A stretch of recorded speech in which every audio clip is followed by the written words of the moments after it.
Be a baller.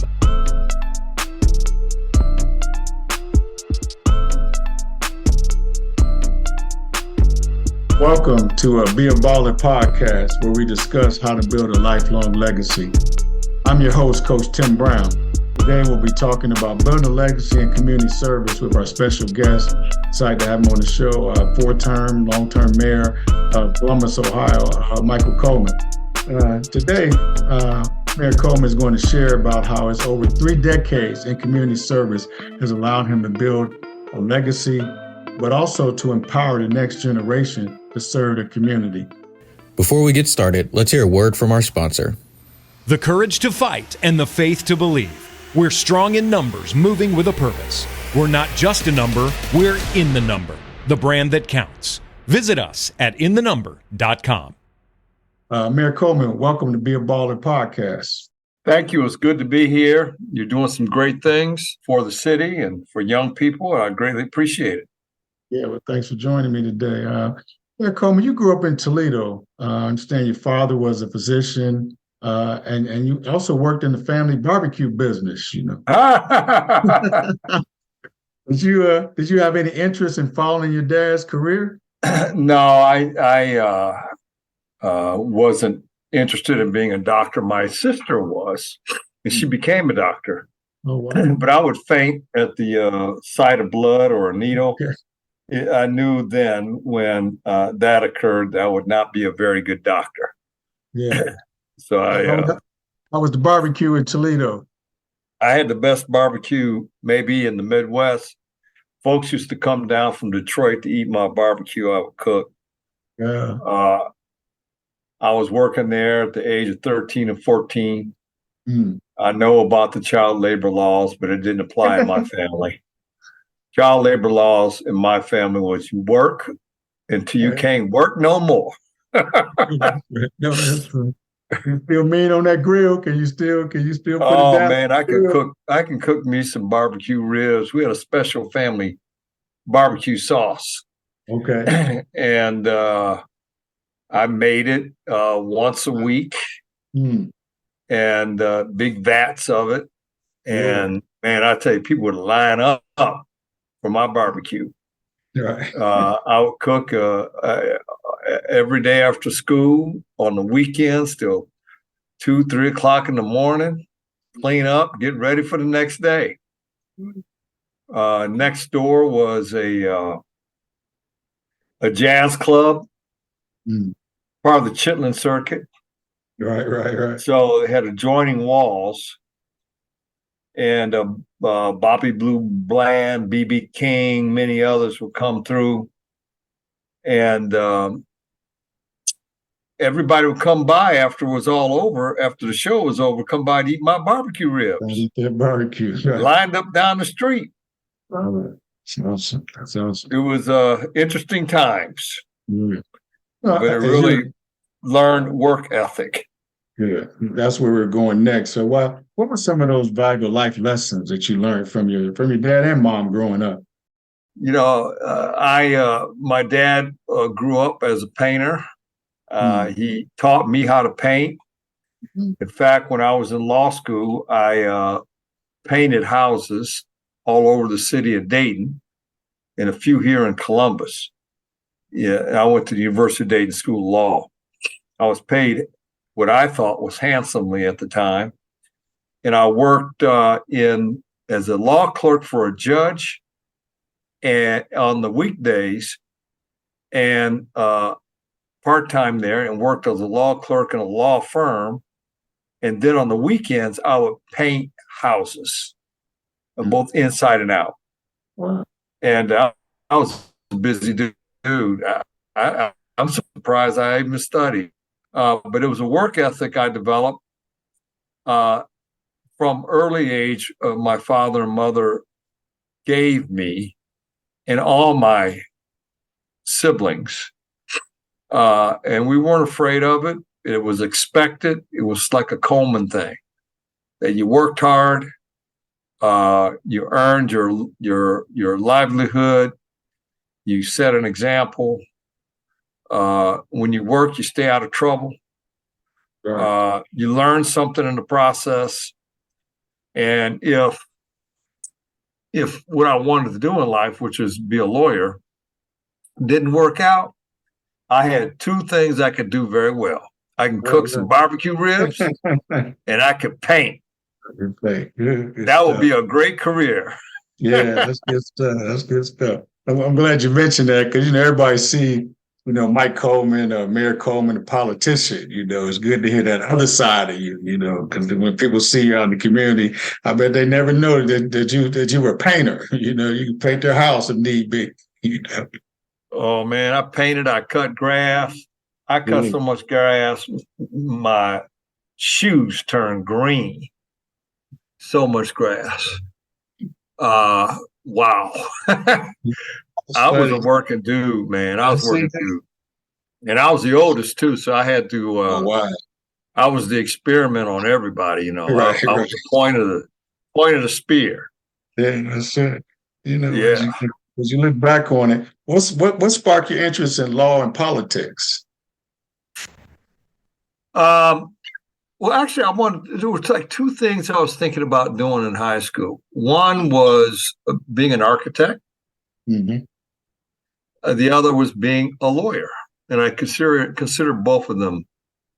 I ruled out architecture when I realized you had to be good at math. Okay, all right. So I ruled that out. But I enjoyed history. I loved history. I love political science. I love current events. I read the newspaper at the age of 10 and 11 every day. Wow. Cover to cover. I would just embrace the current events of the time. And back in the 60s, this is the 60s, early 60s and all the way through the 60s. I'm trying to figure out, what I want to be in life. And my dad, mom got us an ebony encyclopedia. I went through it, just kind of learning, Black facts. And it just was inspirational to know of all these folks in the world that had exceeded in life through tremendous challenges. And I followed Thurgood Marshall very carefully in life. I eventually met him briefly when I was in law school, very briefly. But I saw during those days, the issues of civil rights was being attacked and addressed through the courts of law. And I said, you know what? That seems to be an effective way of changing society. And I wanted to change society one way or another, change something. Your time in life on this earth, I just don't want to be one of them kind of folks that is here and then goes and nothing happens in between. Right. I wanted to have an impact some way, somehow. So I thought I could do it in law. And so I chose early on that I wanted to go to law school. And that's where I ended up, University of Dayton School of Law. Almost didn't make it, though, because my best friend, one of my best friends, I have 2 or 3 really close friends. His name is Tyrone Yates. He's a judge now in Cincinnati. He was in the state legislature and city council in city of Cincinnati, state legislature and the state house. But we were roommates in college. We both wanted to be lawyers. And so you have to take a test it's called the LSAT. And you have to take that test and you have to score well. And so both of us were so in the notion and the mind of wanting to change the world as soon as possible. Both of us wanted to go into politics, maybe, but we wanted to change the world. So what we did, this is back in the day when you had a reel-to-reel film, and you had the big projectors.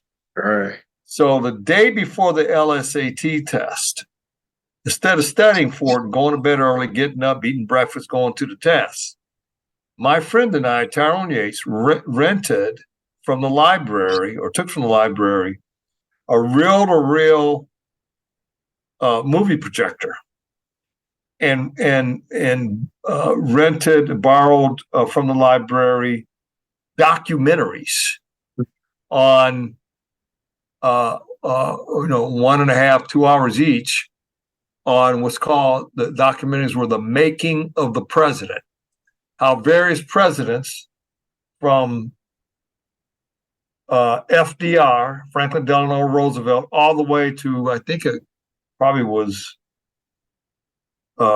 Johnson. Yeah. Or Nixon, one of those, from a child all the way through their adult life as presidency, how they matured and how they ran their presidency and how they won the presidency. Okay. So we watched these about 5 or 6 documentaries until 7:30 in the morning. Oh, from 7:30 at night, the night before.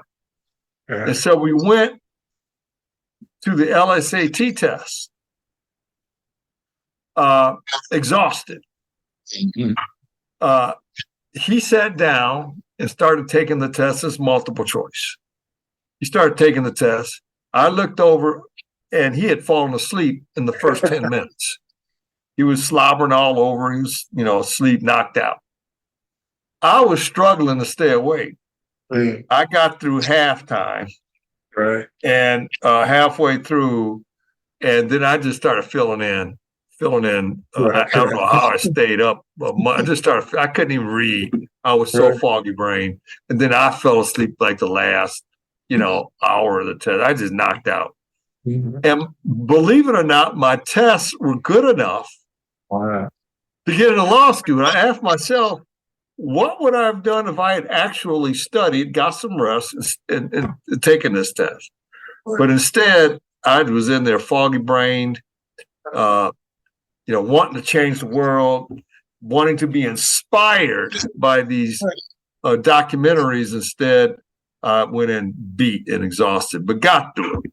We got through it. That's it. Look at you now. Good. You're speaking of politics, your first experience in politics was being a legislative aide to Ben Espy, late great Ben Espy. Can you talk about what you learned from that experience? Ben is still around, and he's a mentor of mine. Always has been. I've known Ben since I was 11 years old. He married Kathy Espy, who was like my sister. Okay. She passed away a couple years ago, prematurely. Well, it's never really premature, but young. Mm-hmm. So he was a mentor of mine for ever since I was 11 years old, and I helped him out in his first campaign, running for city council. He ran for city council. And he won. He was an underdog, and he won. He asked me to be his legislative aide. And I was relatively new to Columbus. I think I came to Columbus in 1980. He hired me in 1982. I stayed with him a couple years, and then I went on to a law firm after that. But what it did was that experience did was, let me know that Columbus had a lot of potential that it had not been reached. It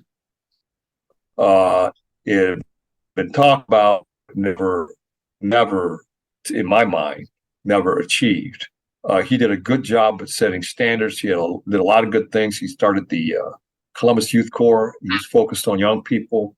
That experience showed me that you put your mind to it and nose to the grindstone, you could make a real change. Yes. And for the time he was on council, he made a change, and I learned from that. Who were some of the other mentors that helped guide you during your early political career? Gosh, I had so many. People like, of course, Ben. was very big in my life. Jerry Hammond, he was very big in my life. Les Wright, Bob Duncan, Supreme Court judge. He desegregated Columbus schools. I tried to absorb from every adult. Phil Hale. Phil D. Hale was a member of his church at the time. We became great friends. I remember when I was maybe 25 years old, I didn't have hardly a dime in my pocket. I didn't have hardly any money. And, he's a big jokester, Yeah. Phil D. Hale. And, he said, I'm going to grow up to make all this money. And I said, oh, yeah, well, I hope so, but I doubt that's ever going to happen. He said, I'm confident, Coleman, you're going to be a bright star in the city and you're going to make all this money. I said, well, I tell you what, if you believe that, I'm going to write you $1 million check today and you can cash it 20 years from now. I took out my checkbook and wrote $1 million check and signed it and gave it to him. He said, all right, 25 years from now, I'm going to cash it. I said, it's on you, bro. Don't you know when he died, I understand he still had that $1 million check in his wallet. I'm told, yeah. So, he died maybe about 10, 15 years after that, something like that. Mm-hmm. But I had a lot of strong mentors. My father, my mother. I always followed political figures. I read a lot. I read, folks like Alvin Haley. I read about Malcolm X. I read and admired John F. Kennedy, Robert Kennedy. I began to even look at historical figures from the Greek days. Major. I used to follow mythology, and I also followed ancient history as well. And I actually tested out of history in my first year of undergrad school and took graduate courses as a freshman. Wow. But I would follow diplomacy events from the ancient history days, generals, leadership. Not that I was trying to be like anybody. I was just interested in it. And I learned a lot from other people's experiences. And I thought about it afterwards. Yes. Yeah. That's good. The courage to fight and the faith to believe. We're strong in numbers, moving with a purpose. We're not just a number, we're in the number, the brand that counts. Visit us at inthenumber.com. I grew up in East Cleveland, Ohio, 60s, 70s, and we had a mayor, Carl B. Stokes. Oh, yeah. I remember when he was elected. Yeah, and then George Forbes as well, city council. Oh, yeah. Yeah. So came to Columbus, moved here. I got so excited when you were elected as mayor, as an African-American mayor, because I've seen those guys and the impact that they had in the city. And so I was so excited about that. And you were the longest tenured mayor, 4 terms. And the question is, what kept you motivated and want you to continue to lead this city? But I know there were some ups and downs there. What kept you going? Well, I love the job.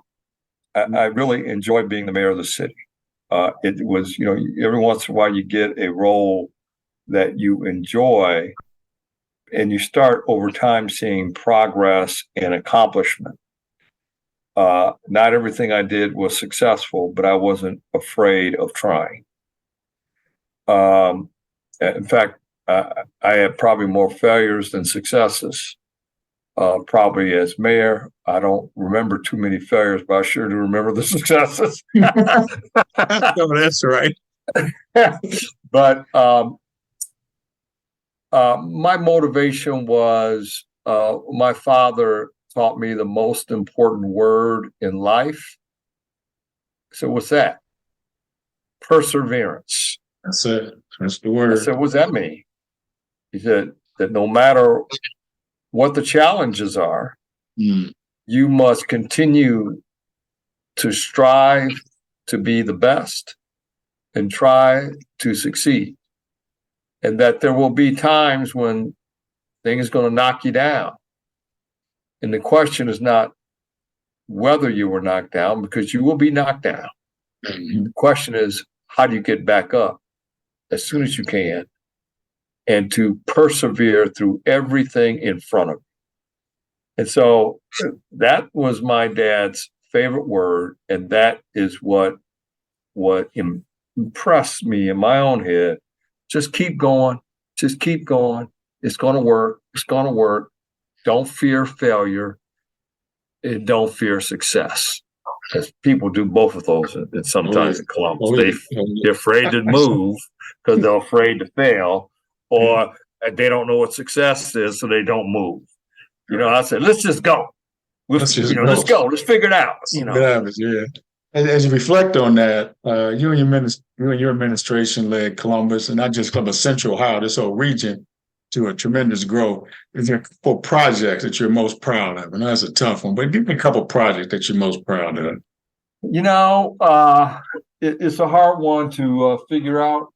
I'd like to leave it to the historians, but I can tell you a couple of efforts that were extremely successful that got very little press, very little acknowledgement. One of them was an effort I called Restoration Academy. What Restoration Academy was an effort to take former felons, retrain them, restore their lives, and get them back into a job through a 6-month boot camp. And my recollection is we have maybe 700 plus people go through Restoration Academy. And I think like 690, like 95% went on to successfully complete the courses and the effort, the boot camp, and we're now on to successful jobs. I can tell you that over the years, I run into people that were part of the Restoration Academy and who were former felons and whose lives have been turned around, productive jobs, graduate degrees. I ran into this one dude. He went on, he had been he committed a felony, went through our program. He now has a PhD. Wow. Whoa. PhD.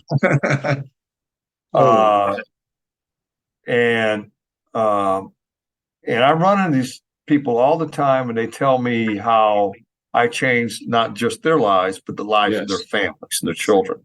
Yes. And I remember meeting with them on the first week or so of class of the academy, and I kind of leaned in them really hard. Said, "It's your last chance. There'll be no more chances after this. Yeah, you have a chance to raise your children. You have a chance to do this." And we had a long conversation. I spent a couple hours with them every single class, and each class had a camaraderie with each other that survived to this day. That was a big one, and it no longer exists. But it was extremely important to me to see that go forward. And how that got started was, I have a kind of reputation of going to the Heritage Festival and other festivals, hanging out. Oh, yeah. So I like to do that, meet people and be around for talking. I'm not in a formal setting. Right. And so I would go all the time to the Heritage Festival on Thursday nights, King Arts. And I can remember on multiple occasions, a black man come up to me and say, "I just got let out of prison. I don't know what to do." Can you help a brother out? And I was lost for words. I didn't know what to tell him or where to go. I said, what do you want to do? I said, I don't know. I just want you to help me out. And so it hit me. So I went back to the office. I said, we got to figure out how we could impact. Started out with black men, but it ended up with everybody. Anybody who'd been to prison. The reality is, 75% were black men, but was open to everybody.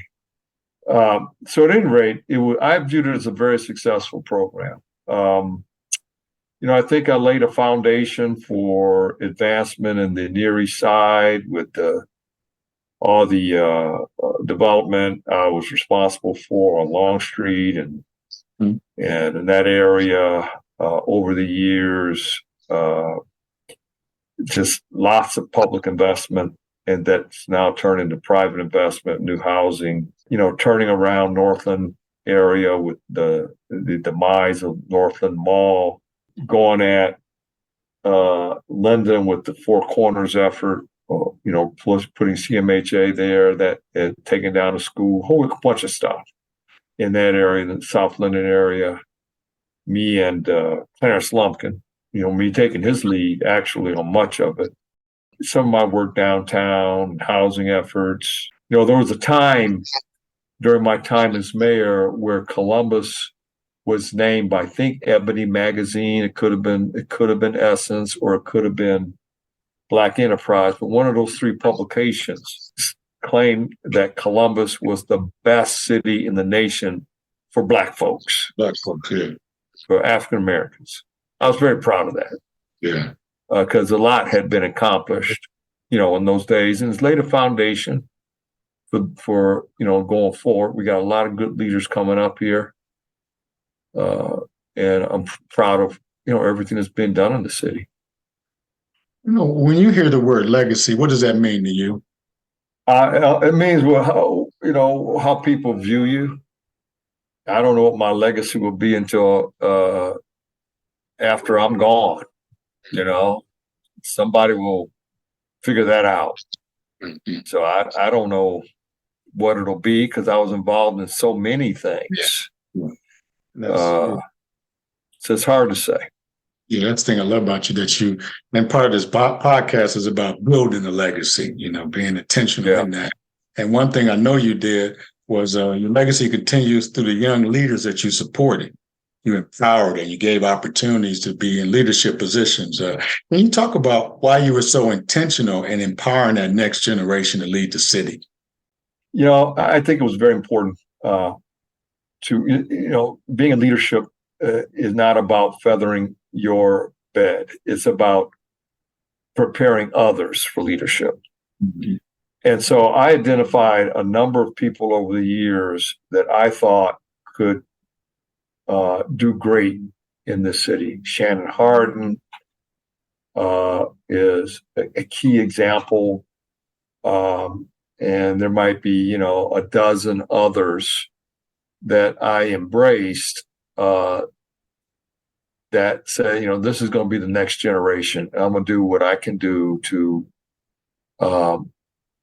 make sure that they are successful in life. Erica Clark Jones.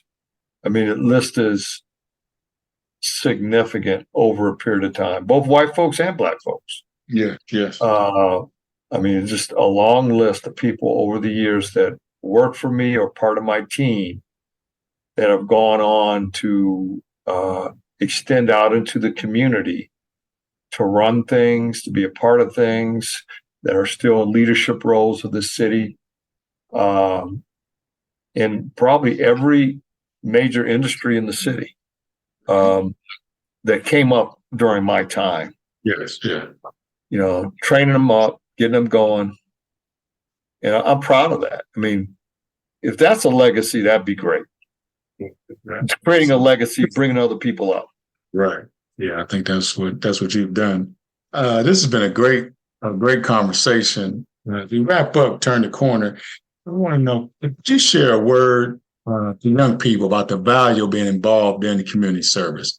Because we see a lot of things going on in today's world, even our city and our world. Can you share with young people the value of being involved, not just being on the sideline? Well, let me just say this. When you're on the sideline and watching the game, you're a spectator. Mm-hmm. And when you're a spectator, you just observe. Right. I've always wanted to be on the playing field. Yeah. I wanted to ensure that my life would be on the playing field, and I would carry the ball, sometimes pass it off, block, tackle, or it was a game of basketball, shoot, pass.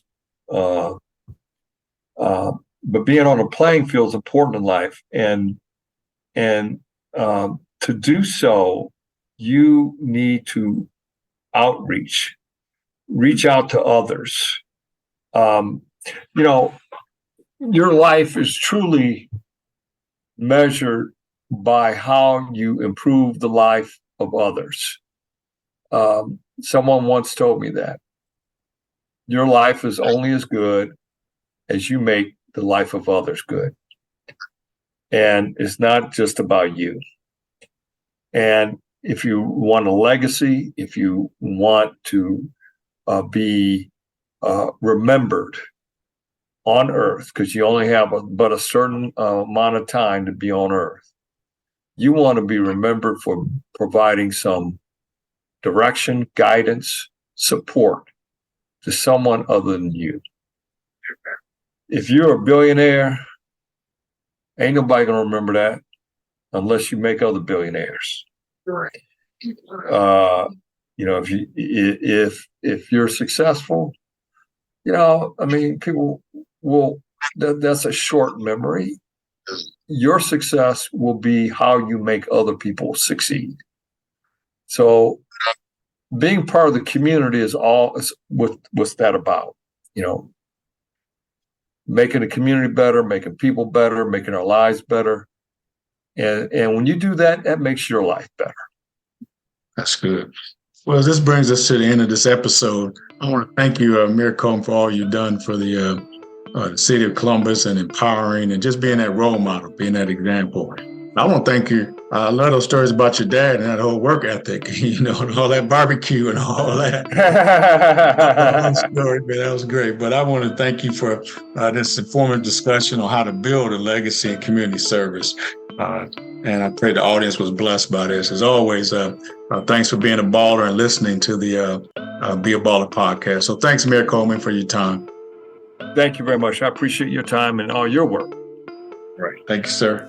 If you enjoy our show, please share this podcast with your family and friends. Be a Baller podcast is available on all major podcast stations. Be sure to come back next week as we continue to discuss on how to build a lifelong legacy. Until then, don't forget to be a baller.